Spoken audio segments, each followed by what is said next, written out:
Let's get started.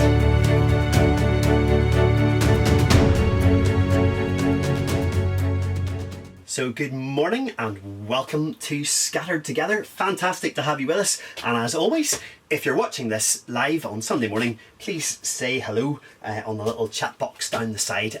Say hello and tell us where you're watching from this morning. It's always great to connect. Now today's service is called The Big Build, and that's why you're joining me in my shed. I built this shed, and so this is going to be where we lead the rest of the service this morning. And as always, we'll start off with worship. And I love this song. This is a great reminder right at the start. Our building skills might not be all that great. Our living skills, our loving skills, our forgiving skills, whatever we struggle with, it matters not. Our sins, they are many. His mercy is more. So over to Michelle and the Hudsons to lead us.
Thanks guys, wonderful as always. Now, the big build. Nothing makes me happier than getting out the toolkit and building something, and hopefully you get that little sense about church life at the minute, that we are in that season of building and creating and redesigning. You've seen lots of stuff over the last couple of weeks about our new bubbles, the access, the doors, the hand sanitizers, everything which is trying to rebuild a church which is fit for purpose and purpose built to thrive and not just survive in this strange new world that we are living in. And so you've heard that we're now at the point where things are going to start happening. We're actually going to meet three-dimensional people again over these next couple of weeks. One of the major building projects at the minute is getting the hall ready for our first family picnic, and Catherine is hard at work at that. So over now to Adrian and Catherine to tell you all about what's happening this afternoon. I've got Catherine here with me at the moment, and we just want to have a wee quick chat about the family picnic, which is this Sunday. Yes. 3 o'clock this Sunday. Okay, where's the entry point for bubble number 3? Bubble number 3 enters at the main church doors, the church doors that face out onto the dual carriageway. What do you want people to bring? If people just bring their snack with them, just whatever they want to eat or drink. That's the only thing they need to bring with them. What about face masks? What's happening? We would encourage people of post-primary age and adults to wear their face masks to come into the hall, but once you're having your snack, you can remove those. Children in primary school are not required to wear one. What sort of things are going to be happening at the family picnic? What's the style of it? We're just going to do a bit of an introduction this week. So there's going to be a memory verse, we're going to have some crafts. We're going to be talking a little bit more about the butterfly competition that Bishop David has set us. The deadline for that is the end of this month. So we hope we'll make a few more butterflies to put out in our garden. What's the place going to look like? It's going to look amazing. We're building a small forest in our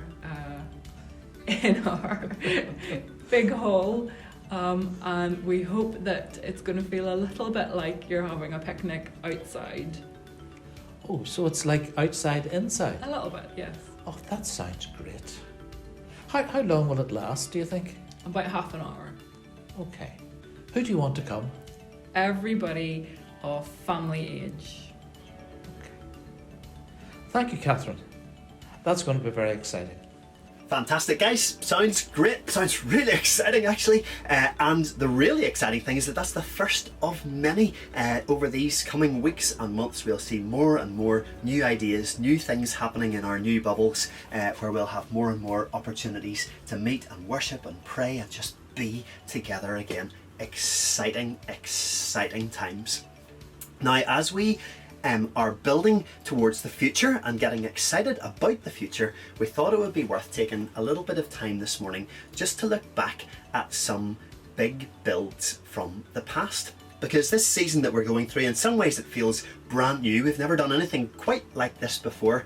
And in some ways, we have been through this process before, individually in our families, and as a church, we've been through a season of building before. And so Adrian showed me this fantastic picture this week. I'm not asking who this is, don't want to embarrass anybody, but some of you might remember when Belvoir Parish looked like this, and obviously this was before a big build. This was a gathering in the field which became Belvoir Parish Church. And of course, that first build of the church that we know today wasn't the end of building work for Belvoir, and again, many of you might remember this. So just for new arrivals like me who don't know, back in 1992, a massive bomb targeted at the forensic science lab just across the road, just across the carriageway, did a huge amount of damage all around Belvoir, including a tremendous amount of structural damage to Belvoir Parish Church. And so another big build, and some of you might remember those days very clearly. So we asked those of you who actually not just have memories of those days, but actually have photographs of those days. So Ken and Elizabeth have put together a few of their recollections of what it was like to be involved in that big build, lifting Belvoir Parish back out of the rubble and building something incredible. This photo shows the total devastation to the inside of the church where the choir now sit.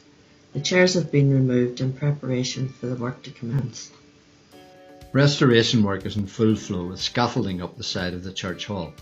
In the background can be seen the bell tower of the Presbyterian Church, and this no longer exists. Rebuilding the back of the church and converting what used to be the minor hall where things were stored and small meetings were held. It is now a wonderful office area where a lot of behind the scenes work is carried out. Thankfully, during the rebuilding of the church, the planners had the foresight to realise that we would need more parking space for our expanding and growing church The bricks that we can see in the forefront of the photograph are now our wonderful car park at the rear and front of the church. The church opened to the elements, but it is now starting to take shape with the rebuilding of the external walls.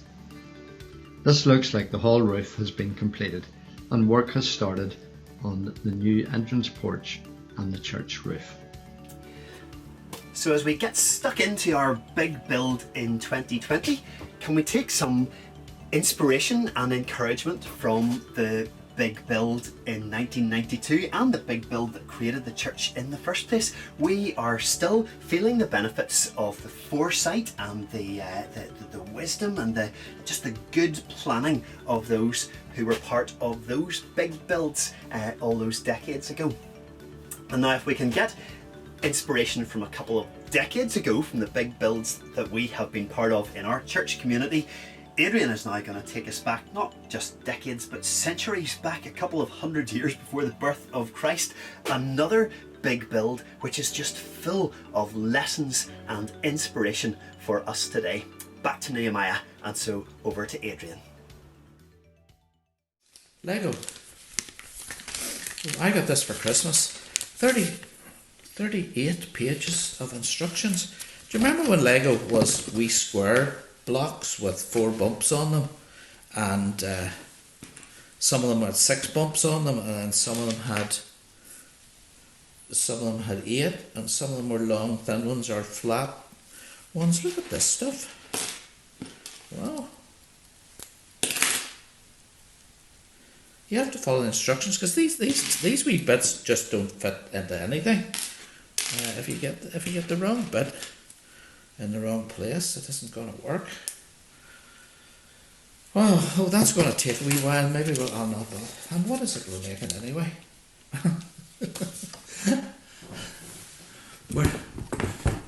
We're making a cherry picker. I've always wanted to build a Lego cherry picker. Okay, we're continuing today with Nehemiah's adventures in building in Jerusalem.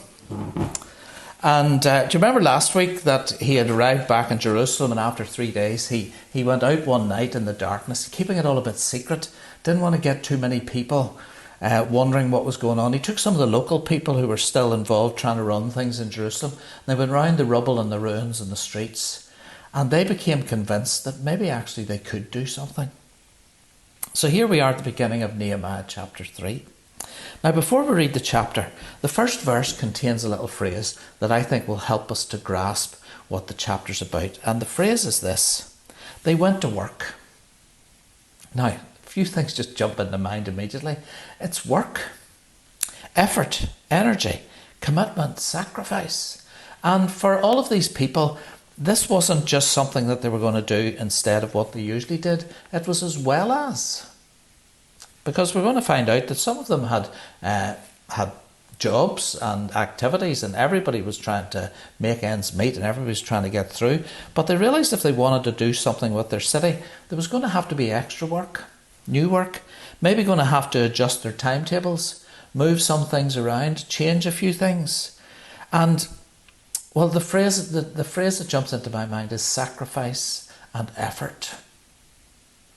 But you know, when you think about it, this thing that we're part of, this Church of Jesus Christ, the whole salvation movement of Jesus Christ, how was it started? Sacrifice and effort. Why would anyone ever think that you could buy into the salvation of Jesus Christ simply for the benefits that you get from it? Surely it's implicit in the gospel message that we're buying into sacrifice, our own sacrifice and our own effort to be part of this, as well as all the benefits that come with it. So anyway, let's read chapter 3. And I'm going to pass this chapter on to Chris to read, but there's a reason for that.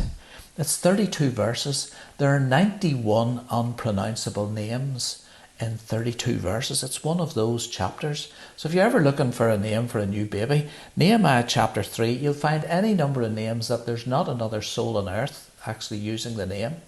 So unique names in there. So I'm looking forward to see how Chris manages this. I'm sure he'll come up with a bright idea. So Chris, over to you for chapter 3 of Nehemiah. Right, I am now going to do the reading. Now, you know the way sometimes you volunteer to do the reading, or you end up being lumbered with doing the reading in church, and you have that sudden horrified realisation you have drawn the short straw. It's one of those chapters, especially from the Old Testament, which is just full of a big list of names. You know, Benadab begat Shibadab, and oh goodness me, and you're worried about pronouncing their names wrong, and everybody who's sitting listening doesn't care whether you pronounce the names wrong. They're just thinking, oh, let it end, let it end. So this is one of those chapters. Nehemiah chapter 3. There's a lot of names coming up. It's a big list of everybody who got involved in rebuilding the walls of Jerusalem. So, you know, nothing like a challenge. I thought this is a long chapter, and there's a big list of names, and there's a lot of them to get through. But, you know, there's no reason just to switch off for the next 2 minutes and just sort of sit and try and get through it. Let's try and make it a little bit more interesting. In fact, let's see if we can set a world record. If we here in Belvoir Parish can create the most dramatic reading of Nehemiah chapter 3 that there has ever been. First of all, we need some dramatic music. That will really help. And then we'll set the scene. So we're here under the baking desert sun in the ruins of Jerusalem, the rubble stretching as far as the eye can see, the tang of hopelessness in the air, and yet that little sense that under Nehemiah's leadership, with his vision and energy, we will start to see something beautiful rise from these ashes, rise from this rubble. Are you ready? Let's go. Eliashib, the high priest, and his fellow priests went to work and rebuilt the sheep gate. They dedicated it and set its doors in place, building as far as the Tower of the 100, which they dedicated, and as far as the Tower of Hanamel. The men of Jericho built the adjoining section, and Zakur, son of Imri, built next to them. Now, this is a lot of names, so maybe it would help if we had a face for each name. So from now on, every time we introduce a new name, we'll have a new kind of character to go with them, and we can imagine all of these people kind of working together on rebuilding the walls. The fish gate was rebuilt by the sons of Hassenaah. They laid its beams and put its doors and bolts and bars in place. Meremoth, son of Uriah, the son of Hakkoz, repaired the next section. Next to him, Meshullam, son of Berechiah, made repairs, and next to him, Zadok, son of Bana, also made repairs. The next section was repaired by the men of Tekoa, but their nobles would not put their shoulders to the work under their supervisors. The Jeshanah gate was repaired by Joiada, son of Paseah, and Meshullam, son of Besodiah. They laid its beams and put its doors with their bolts and bars in place. Next to them, repairs were made by men from Gibeon and Mizpah, Melashia of Gibeon and Jadon of Meronoth, places under the authority of the governor of the Trans-Euphrates. Uzziel, one of the goldsmiths, repaired the next section, and Hananiah, one of the perfume makers, made repairs next to that. They restored Jerusalem as far as the broad wall.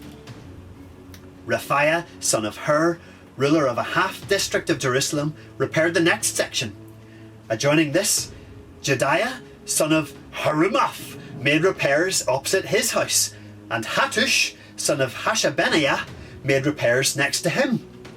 Malchijah, son of Harim, and Hashub, son of Pathab-Moab, repaired another section, and the Tower of the Ovens. Awesome, the Tower of the Ovens. I'd love to visit that. I wonder where they pizza ovens. Shallum, son of Haloshesh, ruler of a half district of Jerusalem, repaired the next section with the help of his daughters. The Valley Gate was repaired by Hanun and the residents of Zanoah. They rebuilt it and put its doors with their bolts and bars in place. They also repaired 1,000 cubits of the wall as far as the Dung Gate. The Dung Gate was repaired by Malchijah, son of Rechab, ruler of the district of Beth Hakerem. He rebuilt it and put its doors with their bolts and bars in place. The fountain gate was repaired by Shallun, son of Kol-Hoseh, ruler of the district of Mizpah. He rebuilt it, roofing it over and putting its doors and bolts and bars in place. Beyond him, Nehemiah, son of Azbuk, ruler of a half-district of Beth Zur, made repairs up to a point opposite the tombs of David, as far as the artificial pool and the House of the Heroes. House of the Heroes sounds kind of cool, a little bit kind of Marvel. Let's just pretend that these next guys don't get on with each other and they get into a bit of a scrap. The repairs were made by the Levites under Rehum, son of Bani. Beside him, Hashabiah carried out repairs for his district. Next to him, the repairs were made by their fellow Levites under Benui, son of Henadad. Next to him, Ezer, son of Jeshua, ruler of Mizpah, repaired another section. Next to him, Baruch, son of Zabbai, zealously repaired another section from the angle to the entrance of the house of Eliashab, the high priest. Next to him, Meremoth, son of Uriah, the son of Hakkoz, repaired another section from the entrance of Eliashib's house to the end of it. Now, this is a lot of names at this point, so maybe let's start getting a little bit faster. And faster, and faster, and faster. The repairs next to him were made by the priests from the surrounding region. Beyond them, Benjamin and Hashub made repairs in front of their house, and next to them, Azariah, son of Messiah, the son of Ananiah, made repairs beside his house. Next to him, Benui, son of Henadad, repaired another section from Azariah's house to the angle and the corner, and Palal, son of Uzai, worked opposite the angle and the tower projecting from the upper palace near the court of the guard.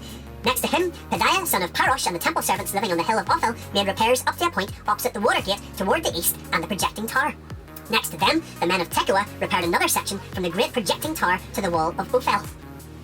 And now for this next bit, these guys don't have to travel too far to work, they just do repairs right outside where they live.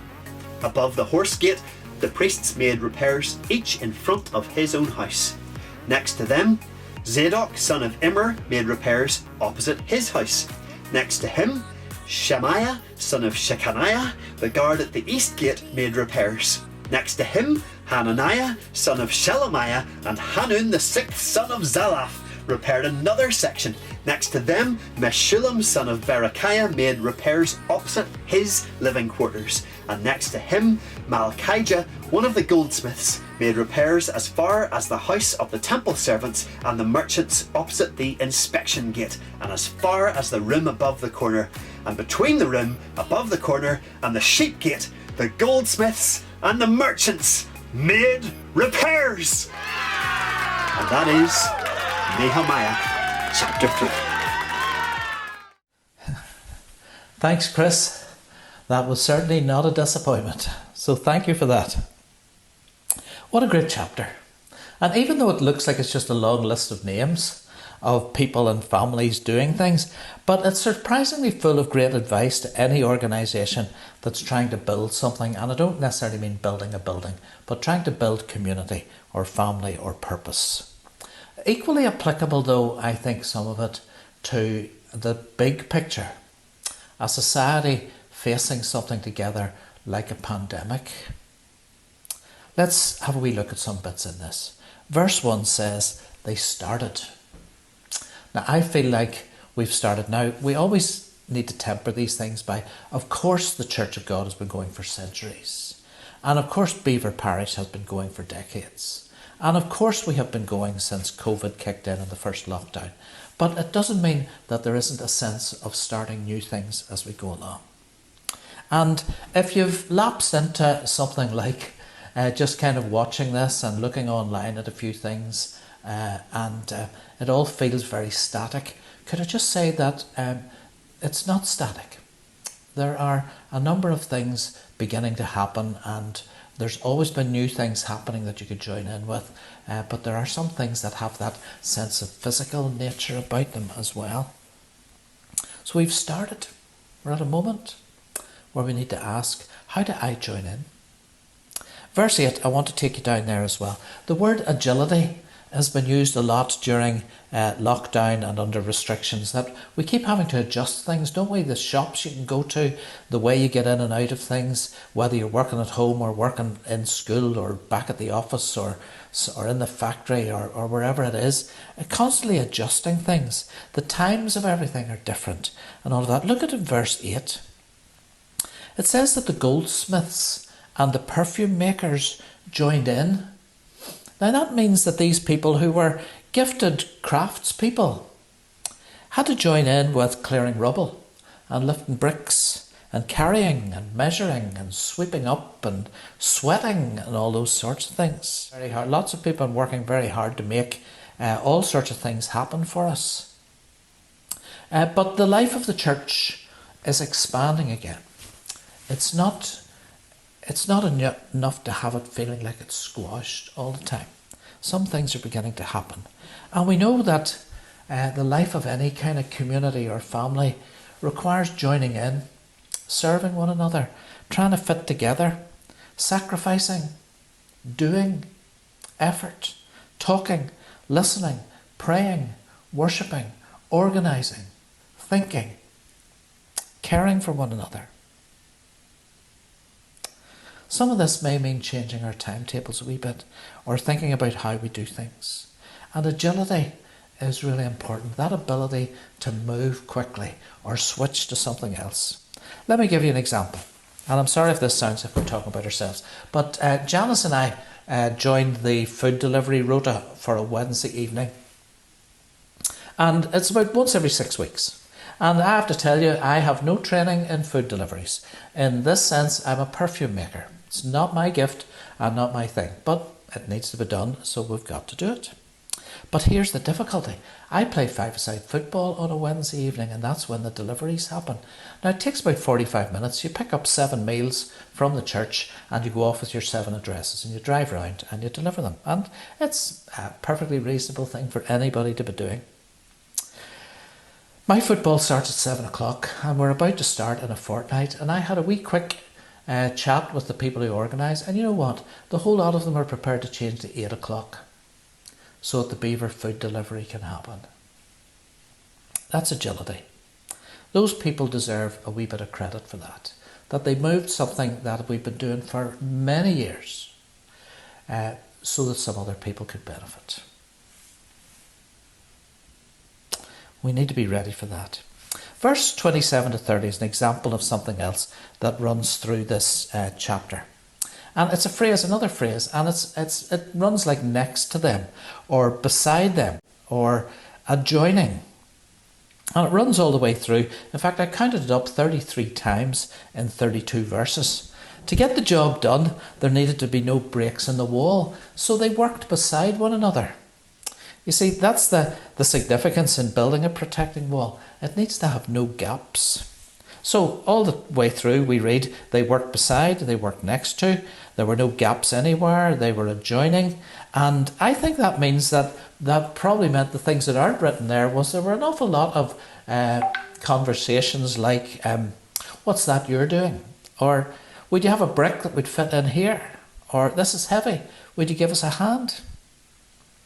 So in my mind, what these verses teach us as a church is that we need to get used to saying things like, Carson, I don't know how to fix the brakes on a bicycle, but I can change a tyre or put in a new tube. Could I come down some Saturday morning with you for a couple of hours and do some work? Or, I'm very keen on making wee movies with my phone, and I do it, at school, or I do it in other situations, or as a student, or with my family. If you ever needed something filmed or a wee movie made about something, could I lend a hand with that? Or it goes a bit like this. I hear, Chris, that you want to put some outdoor furniture out in the prayer garden. I've got a van, or I've got a trailer. I know some of that can be heavy. Could I give you a hand sometime? Or it could be, I'm still not terribly confident going out through the door yet, but I do have a phone and I don't mind talking to people. Janice, are there any more of those phone calls that we need to make to people who are housebound? Or it could be that you give electronically as a donation, and we're very thankful for everybody who gives in any way at all. But for some people out there, particularly some people who are housebound, having a wee set of envelopes on the fireplace is really reassuring. Makes them feel that they belong. And the opposite happens when those envelopes are out of date. Makes people feel as if they don't belong anymore. So we've got a new set of envelopes ready to go out. Jennifer, are there any of those that I could deliver? Could I take half a dozen of those and drop them through people's letterboxes? On it goes. There was a farmer on a tractor one day sitting in the field, and there was a DOE van down on the main road, and he watched as it stopped about every 30 metres. Somebody leapt out of the front and dug a hole. When he had dug the hole, he leapt back in, and somebody else leapt out and filled the hole in. And then they moved along, and they did the same thing all the way along the side of this field. And the only thing was there were young trees in flower pots sticking out of the back of it. It was an open top van sticking out of the back of it. So he couldn't stick it any longer. He went down to us and said, "What is going on here? You leap out and dig a hole, and you leap out and fill the hole. Are you just digging holes?" And they said, no, we're not digging holes. We're planting trees right along this verge. And he said, "But nobody's touched the trees." And the guy said, the guy that puts the trees in the holes is off sick today. Okay. It's ridiculous, isn't it? Yeah. There are things need to be done. There are a couple more verses. And I'm going to leave out the names because it's too difficult. Beyond them, so-and-so and so-and-so made repairs in front of their house. Next to them, made repairs beside his house. Next to them, and their family repaired another section. From so-and-so's house to the angle at the corner. Above the horse gate, the priests and their families made repairs, each in front of their own house. Next to them, somebody's family made repairs opposite their house. Next to them, the guards and their families made repairs. Next to them, the family repaired another section, and then another name of a family made repairs opposite their living quarters. Now you could see why you would want to do that, because if you're building this protecting wall, you'd want to make sure the bit that protects your house or where you live is done well. Now, I would like to believe that these people didn't walk around the wall every night to see how everybody else's bit was getting on. They took responsibility for fixing the bit that needed to be fixed near them. And this is where I think the COVID thing gets a wee bit of encouragement from Nehemiah chapter 3. That we feel disappointed when it looks like other people don't seem to follow the restrictions. But our Bible teaches us that we're not here to judge others. We're only here to do the things that are right. And I'm going off to Roselawn in a couple of hours. And the number of events that I've been part of, both as a parish and outside of our parish at diocesan level and at other things, where we follow the guidelines when we're inside the building, where it's all organised for us and everything else. But when we get outside the doors, we forget all about them at times. And I'm as bad as anybody else. And what I'm really trying to say, so I'm not want to be an old moan at all of this, but there's no point in pointing the finger at people in other parts of the city or other parts of the nation when we keep making the same mistakes ourselves, even though we don't want to.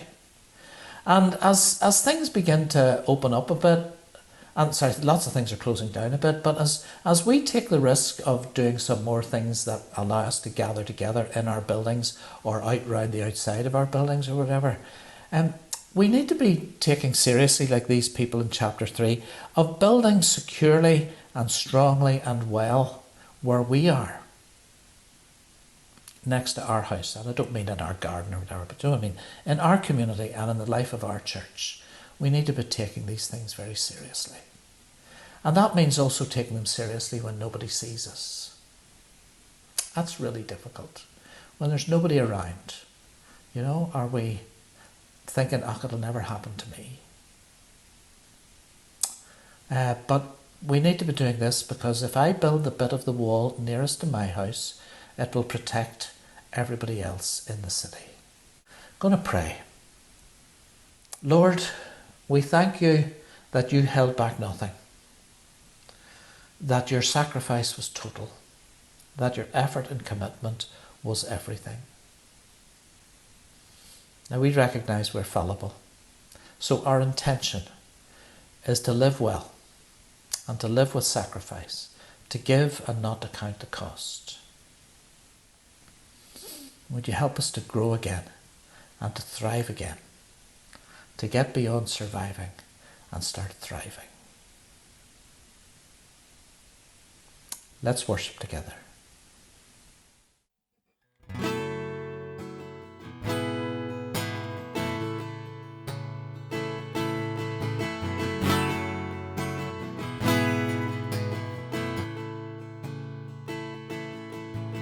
Great your faithfulness, O God my Father, O God my friend, your love it never fades, and so I love you until the end. When shadows fall, you never change. From age to age, you never change. Great is your faithfulness, your faithfulness. Through the years, you've always been there. Great is your love for us, your love for us. Through the years, you'll always be there.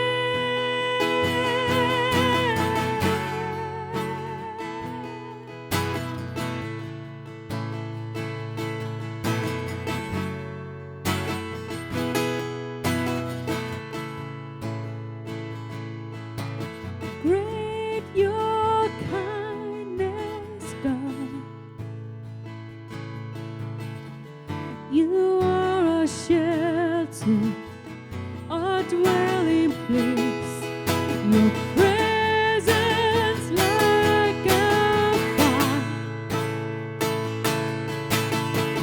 Hope for tomorrow, strength for today. When shadows fall, you never change. From age to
Fantastic.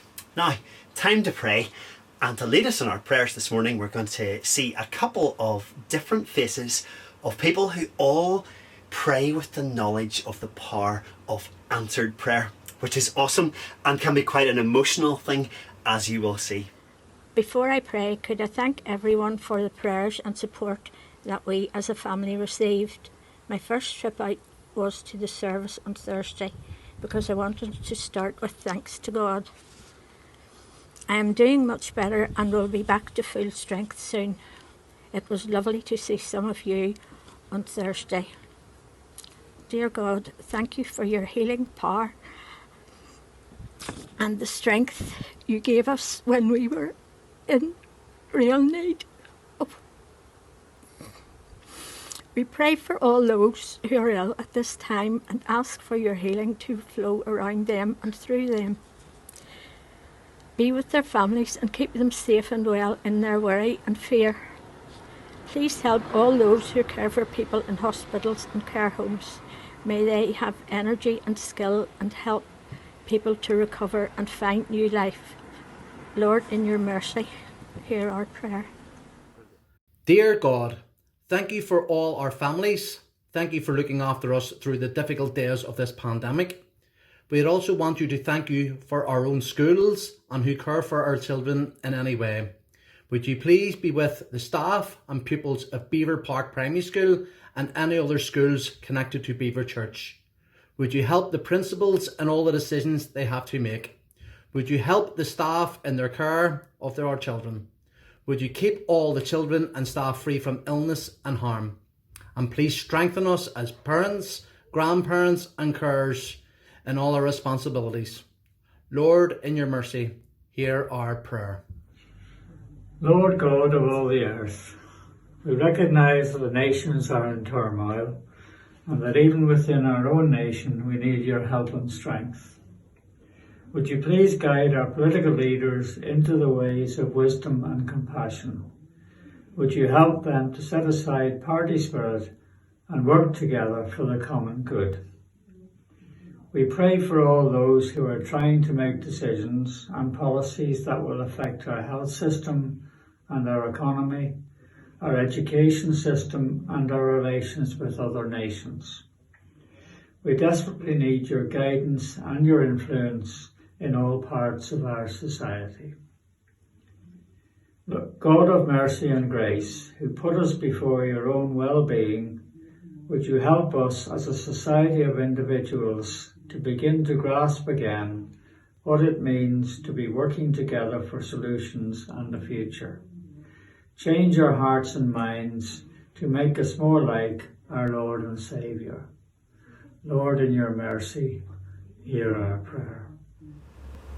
And we sum up all our prayers. Our Father, who art in heaven, hallowed be thy name. Thy kingdom come, thy will be done on earth as it is in heaven. Give us this day our daily bread, and forgive us our trespasses, as we forgive those who trespass against us. And lead us not into temptation, but deliver us from evil. For thine is the kingdom, the power, and the glory, for ever and ever. Amen. Amen. And folks, thank you for joining us to pray, for joining us to worship and to dream and to speak of these days, these exciting days of big builds that lie ahead of us all. Thanks for joining me from my lovely shed, and thanks for checking in from wherever you may be. Our closing hymn now, we're going to pray, over all the earth you reign on high. What an awesome line to be singing at this time. Over all this earth of COVID and testing and tracing and worry and stress about the future, over that earth, over our reality, Lord, may you reign on high. May we see your kingdom rule. Reign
coming to a close, and let me just flip this down a wee bit. You can see a bit more of this Lego. That's all I've managed to build so far. There's lots of very delicate, tricky bits in all of this. Oh, look like wee lights to go on the back of the lorry or whatever. There's a happy afternoon's work ahead someday. Now, we're going to finish. The message today of Nehemiah chapter 3 is that we've no idea who any of those people were, but they all faithfully joined in. So what I'd like to do is, would you let me read a verse or two, and I'm going to leave gaps where the names are. And I'm going to put Adrian and Janice's name in somewhere. But would you imagine your name written into this chapter? That somebody somewhere in the future is going to look back and think, oh, those people. And I mean the widest group of people possible. So the people who were part of Belvoir Parish, but also the people in our health service, the people in our schools, the people in our in all sorts of caring agencies, the people who make food work and transport work and politics work and business work, the people who have been making families work, who are caring for people. That people are going to hopefully look back and see how those people built together. So, as the church family, let's pray something together that has that wee feeling of one day being able to walk around the walls and see the thing much stronger and better and complete than it seemed as if it was. So why don't we just close our eyes, maybe, if you're comfortable with that. If you want to keep them open, that's fine. But a wee sense of hands joined around the top of the wall as people, and we'll come to this in a few weeks, the wall was built. Hands joined around the top of the wall, joined around this parish, joined around this city.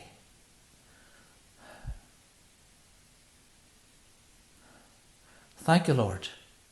As Nehemiah said last week, you will give us success in this venture. Let's, as if we're all holding those hands, join in the words of the grace. The grace of our Lord Jesus Christ, the love of God, the fellowship of the Holy Spirit be with us all evermore. Amen. Now, I've got a few more things to do today, and I'm looking forward to the family picnic this afternoon. I'll at least come down and watch it from the outside because I don't want to take up a seat. But looking forward to all of that, and I've also got a wee trip to get sorted out to somewhere else, and I've also got some Lego to do. So, a full day ahead. But thank you for being with us today, and hopefully we'll see people more and more face to face in all sorts of ways over the weeks ahead. Bye.